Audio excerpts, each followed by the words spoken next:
Are you here to apply for janitorial work, or did you submit the wrong form to the technical department? The receptionist frowned at Emily Dawson, faded blouse, worn-out backpack, bare face, and flipped her employee badge back and forth. An intern. At your age? In the engineering room, Snickers echoed. Heard she's got some relative pulling strings. Probably just here for the ride. A shift leader pointed directly at Emily after she suggested a system check. If you touch the equipment and something breaks, you're out. No second chances. No one knew. The woman they had been mocking by the hour was in fact the wife of the man who owned the entire nuclear power plant. The next round of jeers came from a tall man by the control consoles, a supervisor rumored to have decades of experience but little patience for newcomers. He walked past Emily with his arms folded, eyeing her scuffed sneakers. They don't teach you how to dress properly for a technical internship these days, huh? He said loud enough for bystanders to hear. Someone behind him chuckled. Another set of eyes flicked to her worn jeans, then to her silent composure. Maybe she should shadow the janitors first, came a mutter from a younger technician who'd set aside a stack of files. Even the front desk clerk, busy verifying other IDs, leaned in to whisper something to a coworker, prompting smirks that traveled through the room. Emily heard each remark. She stood there quietly, her shoulders level, holding the employee badge that proclaimed her status as an intern. Her pale button-up shirt was simple, showing slight wrinkles from an early start. Her hair was tied low at the nape, not styled or accented with anything fancy. Another comment drifted across the room. She looks like she walked off a bus from Nowhere Special. At that, the shift leader curled his lip. Let's hope she doesn't break anything vital. The people around them acted like it was a natural dynamic. The newcomer in plain clothes must be incompetent.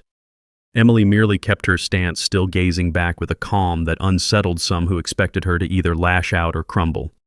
The nuclear power plant itself was a maze of reinforced hallways, control rooms filled with blinking monitors, and laboratories where specialized engineers tested everything from cooling systems to reactor output. Surrounded by men in crisp coveralls or starched shirts, Emily's unassuming outfit and quiet demeanor stuck out like a note played off key. She walked step by step behind the shift leader who'd decided to give her the new intern tour, though he did it with minimal respect. "Don't slow us down," he barked when she paused at a heavy blast door. Another engineer adjusting his safety glasses eyed her with a smirk. Age aside, can she read a blueprint? Or is she here to organize coffee runs? A wave of low laughter followed. Through it all, Emily kept her face neutral. She adjusted her small backpack, which looked almost childlike against the industrial setting. A few workers with bigger egos shot glances at her as if to say, "Don't get comfortable." She trailed the group into a corridor that smelled faintly of metal and ozone, stepping aside when they blocked her path on purpose. Their pointed remarks stung like little darts, each referencing her age, her attire, or her presumed lack of qualifications. "We've had interns from top universities," one senior engineer said to no one in particular, "but this one, she might not even last the week." Another man snorted, glancing at Emily's worn shoes. "The poor ones never do." They arrived at a break room stacked with engineering manuals and diagrams. Emily tried to wait politely by the door, not wanting to intrude if they were about to hold a private discussion. But the group spread out around a table, continuing their conversation without inviting her to sit. She hovered for a moment before stepping inside, seeking a place to rest her backpack. An older technician with gray hair scanned her up and down, then snickered under his breath. "You sure you can handle advanced reactor systems? You look like you stepped in from a community college lab." Another voice added, "If she can't, well, that's her problem. They say you can't fix stupidity." Emily took a small breath and placed her backpack gently on a corner chair, never raising her voice, never firing back an insult. One of them, a department head with a short temper, pointed to the corner. "That seat's usually for people who actually know how to operate the sensors. Don't get too comfortable." She offered a faint nod and chose to remain standing. She lifted her gaze around the room, taking in the instruments, the labeled diagrams pinned to the walls, and the thick binders of protocols. A quick hush of resentment swirled among them. Who was she to study those materials? Another man, flipping through a log, said with a tight laugh, "Don't worry, we'll keep the important stuff locked down so an intern at your age doesn't tamper with it." The break room door slid open, revealing a few more staff returning from a lab test. They paused, glancing at Emily as if scanning a new specimen. One man with an ID badge that read Lead Safety Engineer let out a small, mocking chuckle. "So the rumor's true. They let in someone who can't possibly have real credentials." Must have a friend in HR. Another colleague chimed in. Or a sugar daddy somewhere up top, right? The pair grinned, enjoying their own joke, while Emily's expression remained composed. She sank onto a stool, quietly holding a notebook. That set off more mutters, here to scribble notes but can't do real work.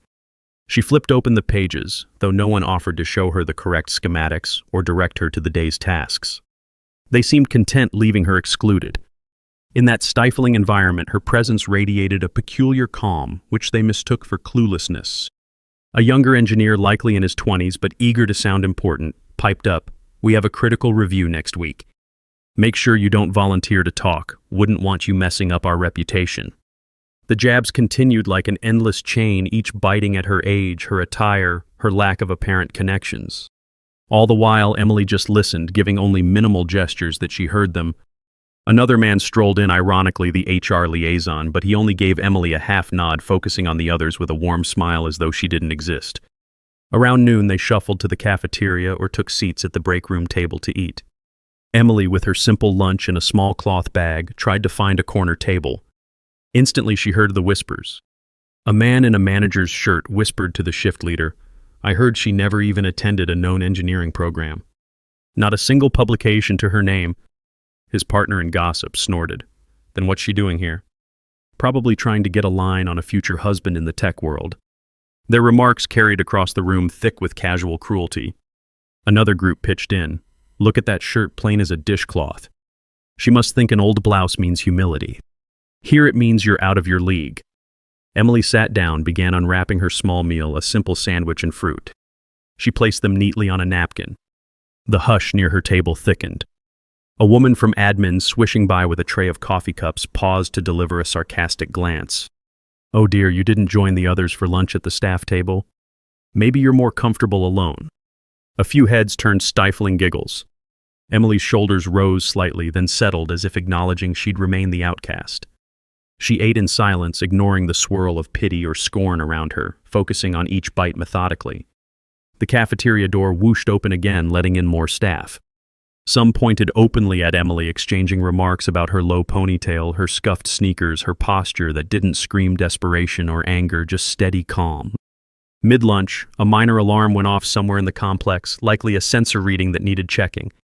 A young technician named Brady sprinted past Emily's table, flustered, saying the monitors were indicating a slight fluctuation in a reactor cooling valve.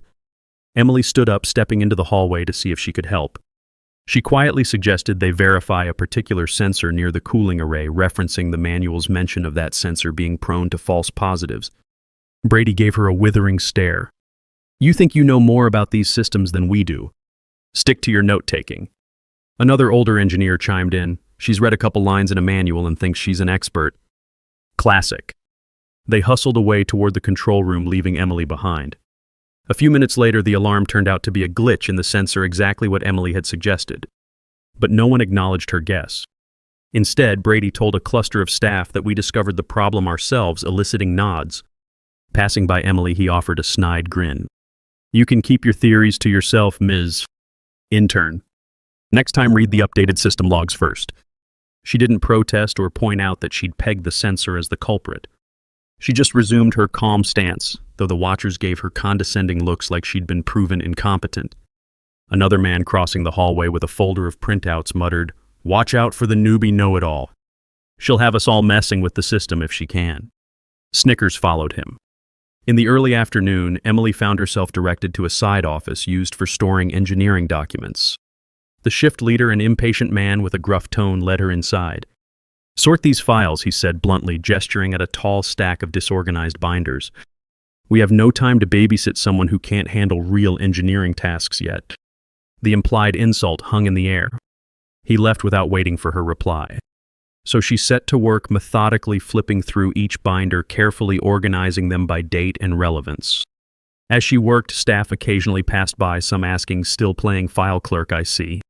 Or, "You do realize we're a nuclear facility, not a library." Another laughed. "At least she's not messing up the reactor." Emily continued her composure intact, not once defending herself verbally.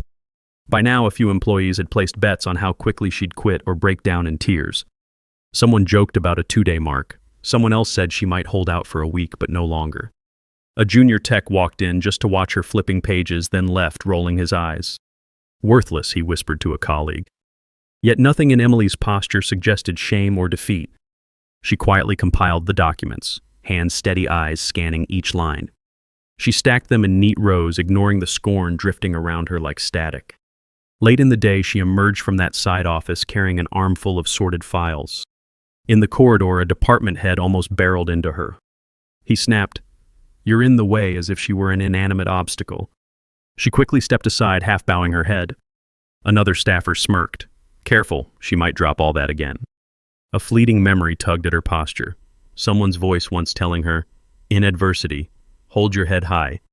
Don't hand them your pain." She pressed the memory aside, letting only a subtle shift of her shoulders show the effect. A clerk from administration approached, pointing to a separate set of forms. "Make sure these get filed by the end of your shift. And don't mislabel them." The tone suggested she was incompetent until proven otherwise. Emily gave a small nod, took the papers, then resumed her silent walk through the plant's labyrinthine corridors. She passed labs where real experiments took place, overheard quiet jabs about how she'd never see real data. She glimpsed control rooms with advanced instrumentation where people made sure to shut the door in her face. The place was a fortress of pride with no space for someone who seemed unremarkable. Even a handful of interns, young fresh grads from top universities, gave her sideways stares. "She's older than me but has no presence," one sneered. Another added, "If she had real skill, she'd be in the main control booth, not an intern." Toward the end of her shift, she tried once more to offer a small suggestion to a younger engineer who was fiddling with a partial meltdown simulation tool. She gently pointed out a mismatch in the simulation input. He spun around angry. "Don't start. This is advanced nuclear science, not a child's puzzle. Who do you think you are?" A friend of his cackled. "Let her talk. Maybe we'll get a good laugh." The younger engineer sneered. "Sure, Ms. Mystery intern, go ahead. Enlighten us." Emily set down the files, stepped up to the console, tapped a line of code with one fingertip. He scowled but let her speak. She indicated a certain variable that didn't match the standard operating table. He stared at the screen, realized she was correct, and flustered, typed quickly to fix it. But instead of thanking her, he turned to his coworker.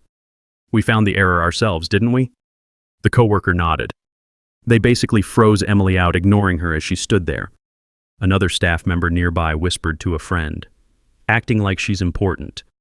She'll see the door soon enough." Emily parted her lips, perhaps to say something, but then closed them again, stepping away. Her eyes flicked to the screen once more, verifying they'd corrected the code, then she left without a word. A few of them observed her exit with triumphant smirks, as though they'd put her in her place. She walked calmly, her footsteps light, her expression tranquil, leaving them uncertain whether she felt wounded or unaffected. Later that evening, Emily ended up returning a pile of documents to a central records room. She pushed open a door to find a chaotic mess of blueprints scattered across a table. No one was there. Carefully, she set about organizing them, wanting to ensure they wouldn't get lost or crumpled.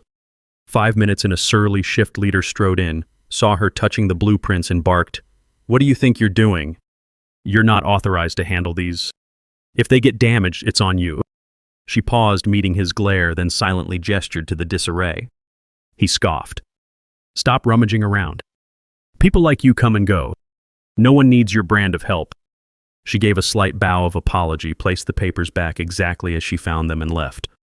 As she stepped into the hallway, she heard him mutter to a colleague, "She acts so humble, but, she probably thinks she's better than us."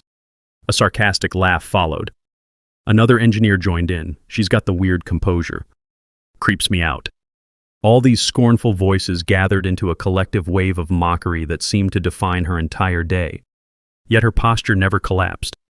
She simply continued along the corridor, her head bowed just enough to show politeness, not submission. By shift's end, she had a final request. A senior manager told her to help carry a few boxes of archived data from one lab to another. The boxes were heavy and no one offered to assist.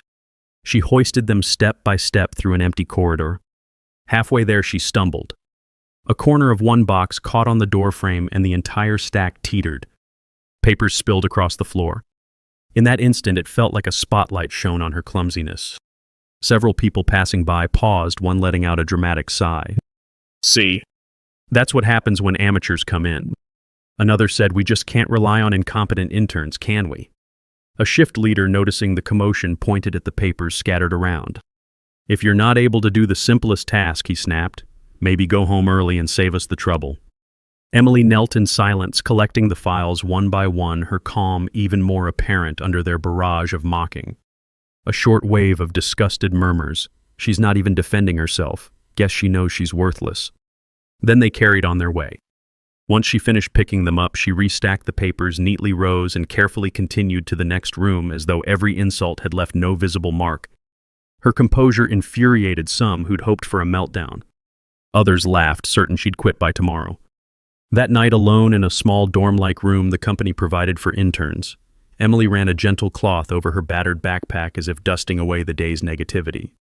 A faint memory tugged at her stance, the echo of a figure from her past reminding her to remain steady in all storms. She checked the schedule for the next day. She was assigned to assist in a minor system test, though assist likely meant menial tasks. No sign of a meltdown on her face, just quiet acceptance.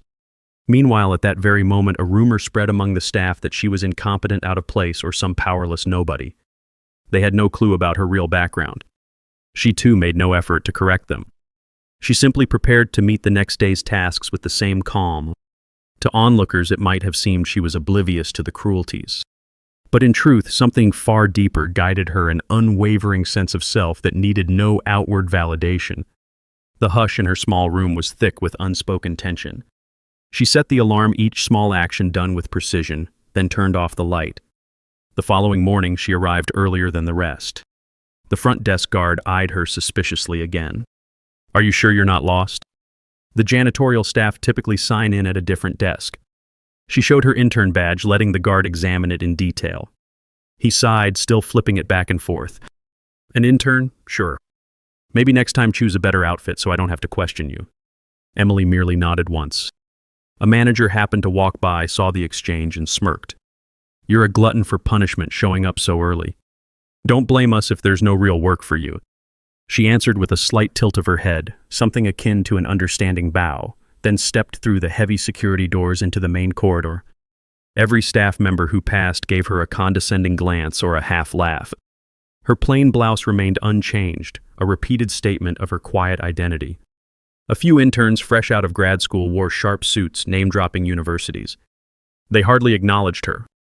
"We're the next generation of nuclear experts," one boasted. "She's just some older lady drifting in." Another chimed, "Hope she doesn't slow us down in the labs." Overhearing it, Emily let her gaze shift to a row of safety posters on the wall, as if finding more interest there than in petty remarks. Later that day, a mild crisis stirred in the plant's secondary cooling system. A sensor reading flagged potential overheating in a seldom-used pipeline. The staff scrambled scanning system logs, flipping through procedure manuals. Emily found herself at the edge of the control room watching them. She noticed how a certain subsection of the pipeline data remained unqueried. She quietly approached a senior engineer, a stoic man named Clark, who radiated authority. He gave her a withering look. She motioned gently at the unqueried subsection, but he raised a hand to silence her. "Not now, we're dealing with an actual problem," he snapped. Another younger engineer, the same one who dismissed her sensor suggestion earlier, barked, "Don't muddy the waters with your guesswork. This is advanced stuff." Emily took a step back, letting them continue. 15 minutes later, they discovered that unqueried data held the key. The pipeline's gauge was misreading, but no one had checked that log file. Clark cursed softly, then quickly corrected it. The crisis resolved. Everyone patted each other on the back, ignoring Emily's presence. Clark locked eyes with her for a split second, then turned away, refusing to acknowledge she'd tried to direct them to that file. Another engineer, noticing the tension, smirked and said, "She's probably just happy to watch real engineers at work." They all shared a dismissive laugh. By midday, Emily had formed a pattern of quiet, invisible service. If she saw a mislabeled binder, she fixed it. If she spotted a slight mismatch in data, she nudged someone who might care. Usually they brushed her off, only to find her tip correct later. Yet not once did she appear smug or demand credit. She'd watch them realize their mistake, accept the fix without thanking her, and move on. Some employees started believing she was too shy or spineless. A small group insisted she had an inflated sense of self. She thinks she's too good to fight or cry, they claimed. How arrogant! So ironically, they labeled her calm as arrogance and her humility as a disguised ego. The day's humiliations continued in small pinpricks. Someone refused to hand her a newly printed manual, tossing it onto a table for her to fetch. Another engineer made a show of stepping on her undone shoelace, forcing her to bend down to retie it while he snickered. Through each slight, Emily's posture remained collected. She never raised her voice or snapped back. She did not scurry. She simply retied her lace with steady hands, then walked on. The men in power found that irritating her refusal to either challenge or grovel stoked their frustration. In the late afternoon, the shift leader who'd first mocked her decided it was time to do a site-wide check. He summoned the interns, lining them up in a side corridor. The other interns, all younger and dressed in crisp outfits, formed a neat row. Emily stood at the end wearing the same unremarkable clothes. The shift leader strolled down the line, praising the others for their resumes or academic connections. When he reached Emily, his lip curled. "I don't even know your background. Where exactly did you come from?" She bowed her head a fraction. He snorted. "I see. That's what I thought. Nothing to impress us with." The group behind him sniggered. Another intern said under his breath, "She probably has no real schooling, just got in by chance." The shift leader nodded as if that confirmed a suspicion. "We'll do a site check. Don't speak up unless asked. We can't have novices messing with nuclear protocols." Emily gave a measured nod. They walked through the facility, the shift leader explaining complicated processes for the benefit of the other interns. Emily listened unperturbed by how he rarely directed comments her way. Occasionally she recognized an omission in his explanations, but he never invited her to correct him. Once he shot her a glare just for glancing at a piece of equipment. By the end of the walk, the other interns looked satisfied while she simply seemed thoughtful, not raising her hand once. A quiet rumor spread that Emily might actually be poor, forced to find odd jobs. Some speculated she was a single mother, though they saw no child. Others guessed she might be older than she admitted, faking an intern label to hide a lack of prospects. Their words stung like acid, but she gave no outward reaction. After the site check, a lunch break found her again isolated in the cafeteria. This time, a group of interns surrounded a table in the center, laughing about her behind her back. "She's so plain, I can't figure out why she's even here. Did she bribe HR with her last pennies?" Another answered, "No bribe. Probably a pity hire or a glitch in the system." She sat in a corner quietly unwrapping a homemade lunch, not even glancing their way. A few staff strolled by, noticing her alone. One sarcastically said, "Surprised you're still here, Ms. Dawson." Another added, "We had a pool going that you'd be gone by now." She paused her meal, offering them a slight nod as if acknowledging their words without letting them in. They left shaking their heads at her passivity. Late that afternoon, a new wave of tasks arrived, verifying some reactor logs from the previous night's run. The shift leader told Emily to fetch them from the data center upstairs. She complied, stepping into an elevator with some other staff. They gave her minimal space, forced her to stand in a cramped spot, then joked about how the new intern is basically an errand girl. She said nothing, only turned her gaze to the elevator panel, the faint click of gears accompanying each floor past. The staff got off on the third floor, leaving her alone for a moment. She let out a small breath. Then at the top floor, she retrieved the logs from a glass-walled server room.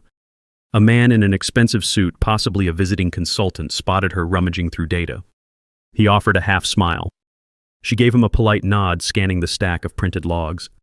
He asked, "Are you sure you belong up here? This is restricted to official staff." She held up her intern badge. He shrugged, turned away. Another unspoken hint that no one trusted her to be competent. Descending with the logs, she bumped into a frantic junior engineer complaining about a software glitch in the reactor monitoring system. Emily quietly pointed at a line of code on his open screen, but he jerked the laptop away. "Don't even start," he said, exasperated. "I'm not letting an unknown intern meddle in code that controls nuclear operations. I'd rather fix it myself." She nodded, stepping back. He rushed off, muttering about incompetent people in his path. Once Emily returned to her designated workstation, she filed the logs properly, each labeled with neat penmanship. The shift leader strolled by, glancing at her arrangement. He gave a curt grunt. "At least you're organized," he said, though the sarcasm was clear. Then he added, "Better than messing with real engineering tasks, right?" She offered no retort, no visible flash of resentment. That calm unnerved him. He shrugged and walked away, perhaps disappointed he couldn't provoke her. As the day neared closing, Emily tidied her workspace.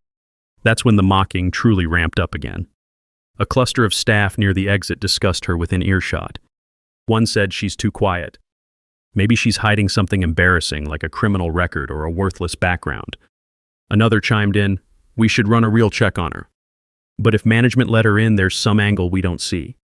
The first man snorted angle. She probably sold them a sob story. Doesn't matter. She won't last. They laughed, heads turning to watch her in that final moment of the shift. She caught their stare, responded with a slight dip of her head, then left with her worn backpack. The next day was rumored to be an important inspection from top executives. People mumbled that the plant's elusive owner might even appear. He rarely showed up, but whenever he did, the entire facility scrambled to impress him. Emily walked out into the evening gloom, ignoring the scorn her step's unhurried face composed. That night, she sat in her small dorm room, quietly polishing the same battered backpack that had drawn so many comments. She ran her fingers over a faded monogram that no one had noticed, or at least not recognized, two initials that had significance if one knew the right context. A faint recollection danced at the corner of her mind, a father figure handing her that backpack, telling her it was better to walk quietly among people. She glanced at a mirror, took a moment to brush her hair, then paused as if verifying she hadn't lost herself. She let the hair fall again into a low tie. The memory ended, leaving her in calm stillness. Her phone buzzed once with a message from R. Dawson, but she responded with minimal keystrokes. Then she turned off the light, resting with that same unwavering calm. The next morning was chaotic from the start. Word spread that Richard Dawson, the plant's powerful and rarely seen owner, might arrive for a surprise inspection. Staff at every level rushed to tidy to polish surfaces to wear the crispest uniforms. The shift leader barked orders to interns to stand by, but Emily was told to stay out of sight. We don't need you messing up the aesthetics, he sneered. Just keep yourself busy in the back offices. She accepted the instruction with a single nod, picking up a small pile of documents. Meanwhile, everyone else fussed. Even the engineering bigwigs who normally strolled around with arrogance were double-checking their logs, their attire, their words. Linda, the receptionist who'd first mocked Emily, was redoing her hair behind the desk, wanting to look professional for the owner. No one gave Emily a second glance as she walked the corridors. Some interns whispered, he's sure to reward the best among us. She'll obviously not get a mention. Another laughed. He might not even know we have that older female intern. Good for her. Around midday, Richard Dawson indeed arrived, stepping out of a black sedan in the main entrance yard. Everyone snapped to attention. The front desk staff nearly tripped over themselves to greet him.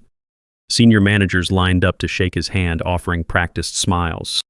He was known as a brilliant but distant figure, rarely seen unless there was a critical matter or a personal interest. The entire plant buzzed with tension, employees jostling to stand in vantage points where he might notice them. Meanwhile, Emily was in a quiet hallway, arms cradling a few thick manuals. She heard the commotion from far off, but made no move to join the crowd. The shift leader marched by, muttering, "He's here. Keep your head down," as though instructing her not to appear. She simply gave a faint blink, continuing her path to the reference library. A moment later, footsteps echoed behind her, someone striding with purpose, staff scurrying in his wake. She paused by a row of labeled binders, placing them carefully in alphabetical order. Then, in the reflection of the glass cabinet, she saw a group of senior figures rounding the corner. At the front was a tall man in an impeccable suit, exuding quiet authority. His eyes swept the hallway, scanning for something. The staff flanking him pointed out equipment and corridors, trying to direct his attention. He hardly seemed interested. Instead, he moved with measured steps, as though searching for a particular face. Emily placed the last binder in its slot and turned around. The tall man stopped mid-sentence upon seeing her. She offered a small nod, stepping aside. He gave a slight warm smile, cutting through the stiff formality of the environment. The staff around him froze, unsure why he'd paused for a plainly dressed intern. One manager, noticing the direction of his gaze, cleared his throat. "Sir, if you'll follow me to the main control room," but Richard Dawson ignored him, stepping toward Emily. The hush that fell across the hallway was almost tangible. Emily's posture didn't shift from that understated composure. The crowd behind Richard parted, uncertain, some with mild confusion, others with alarm. He spoke softly. Emily, was it a tough morning? The staff gaped. The shift leader who'd belittled her all week stood near the end of the hall, jaw dropped. Another worker who'd openly mocked her earlier in the day seemed to shrink behind a coworker. Richard gently draped the jacket over her shoulders, as though noticing the chill in the corridor. "Let's head home for dinner tonight," he said in a gentle tone that carried enough warmth to hush every onlooker. Emily responded with a slight nod. The staff stared at them stunned. No one had guessed she was close to Richard Dawson, let alone that she was his wife. A senior manager swallowed hard. "Sir, this is your—" He didn't even let him finish. Richard turned to face them, his expression suddenly firmer, an authority that could silence a room. "This is my wife," he said quietly. "And from what I gather, she's been treated poorly here. I expect a full account from every department on how they handle interns. I won't tolerate discrimination or disrespect, not to anyone regardless of their background." The corridor seemed to exhale as a wave of shock spread. A manager who'd spent the last days ignoring Emily paled visibly. Another engineer who'd tossed out insults about her age looked ready to faint. The shift leader swallowed, stepping forward with a forced grin. "Sir, there must be some misunderstanding. We always treat interns with courtesy." His voice shook. The hush in the hallway let everyone hear the deception. A few staff began murmuring, "We never suspected." Another said, "She never said a word about who she was." Emily stood, her gaze drifting across those same faces that had mocked her. She didn't smirk or lecture them. She remained calm, letting Richard's presence speak for both of them. He scanned the crowd, spotting the discomfort in every pair of eyes. "I'll review how each department has worked with her. If I find any sign of bullying or disrespect, there will be direct consequences." People winced at the word consequences, mindful of his power. After a beat of silence, the manager at the desk stammered, "Yes, of course, sir. We'll compile a thorough report. We deeply regret any oversight." Another engineer nodded vehemently. "Absolutely, we'll rectify any issues." They dared not meet Emily's eyes. The tension was thick with shame. Their earlier laughter now turned to dread. The news spread through the entire facility like a wildfire. By the time Richard escorted Emily to an office to speak privately, the workforce buzzed with disbelief and fear. The shift leader turned to another staff member, panic etched on his face. "We've been insulting the owner's wife for days." The staff member just stared, equally rattled. Some interns who'd joined in mocking her now huddled, realizing the magnitude of their mistake. A few even tried to tear down the petty cartoons or jokes they'd pinned up about the useless intern. In a corner of the break room, the crew who'd placed bets on how soon she'd quit frantically tore up the bet sheet. Meanwhile, Richard and Emily's conversation behind closed doors was quiet. She emerged after about 10 minutes wearing that same unassuming outfit, but with his jacket draped over her shoulders. The staff parted like the Red Sea as they walked. No one dared speak. Another senior manager rushed to line up some department heads to offer apologies. But Richard simply nodded, saying he expected formal statements in writing, then politely led Emily through the corridors. Over the next hour, apologies poured in. Some came from department heads who had never spoken to her directly, but had condoned the insults. Others from the younger engineers who had jeered at her for weeks. They stammered half-formed excuses. "We didn't know," or "We thought you were just, well, we were mistaken." Emily inclined her head in a mild acknowledgement, not feigning acceptance nor hurling blame. She just stood with the same quiet dignity. Richard had a brief meeting with the senior leadership. He repeated that the entire plant needed to revisit its culture. "If this is how you treat interns," he said, "I can't imagine how you treat staff who have less obvious power. We're implementing immediate reforms." The leaders nodded fervently, casting nervous glances at Emily. She let them rattle on, offering no direct critique. Her presence alone felt like a moral indictment. By the end of that afternoon, Richard announced that Emily would serve as a special advisor to the executive board for corporate culture and new hire training. The staff who'd mocked her in the break rooms now realized they'd have to face her in an official capacity. Some turned pale at the memory of their scorn. Word of the revelation spread beyond the plant's walls. People in the industry gossiped that the mysterious wife of the plant's owner had come incognito as an intern. Some admired the cunning behind it, suspecting a secret test. Others felt uneasy, recalling times they might have dismissed a quiet figure who turned out to hold real power. Back at the plant, a wave of reforms began. Department heads revised orientation protocols, ensuring no intern faced the hostility Emily endured. The senior managers, once so arrogant, scrambled to show courtesy to all staff, not just the well-dressed or well-connected. Lily, the receptionist, who'd repeatedly questioned Emily's ID, apologized profusely, tears in her eyes. A shift leader who'd told Emily to go home early now found himself writing a formal letter acknowledging how he'd failed to respect interns. And those who had mocked her clothes or shoes realized they might lose their positions if Emily reported them to Richard. But Emily never singled anyone out for revenge. She accepted the apologies with that same subtle nod, more interested in moving forward than punishing the guilty. In the weeks that followed, interns no longer found themselves ridiculed for appearance or age. A new sense of openness took hold, staff learning that the plant owner wanted genuine respect, not superficial courtesy. Emily, for her part, continued to wear simple shirts, plain jeans, and that worn backpack, even as rumors flew about her real identity. She never explained her wealth or her background. The only shift people noticed was how gently she guided new interns, encouraging them to speak up if they spotted errors, praising them for valid insights. The main difference was that no one dared dismiss her suggestions anymore. One day, as she quietly strolled the corridor, the younger engineer who'd snapped at her about code in the meltdown simulation approached with a contrite expression. He handed her a small note referencing the correction she'd hinted at that day. She scanned it, nodded once, and offered him a mild smile. He relaxed, relieved she wouldn't hold a grudge. By that evening, the entire plant had reoriented its culture in big and small ways.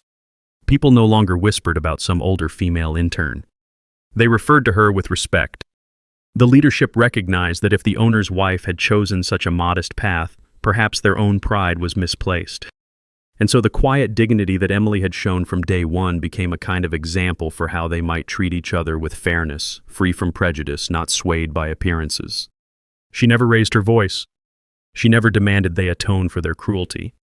She simply stood unwavering and calm until truth revealed itself. And in that quiet moment, every mocking voice found itself silenced by the depth of her character. If you've lived under the shadow of someone else's scorn, I hope her story reminds you that no bully lasts forever. Sometimes all it takes is one turning of the tide, one revelation of who you truly are to undo a world of cruelty. And maybe that's the gentlest justice of all, letting them see how deeply they misunderstood you and how they only hurt themselves by judging so harshly. If this resonates with you, carry it in your heart. And if you feel moved, share it quietly with someone who's endured that silent pain. Because dignity in the end prevails in ways that shouting never can. For now, let's rest in the knowledge that every small action of self-respect can outlast any storm of mockery, bringing the day closer when the truth of who we are surfaces calm and unstoppable.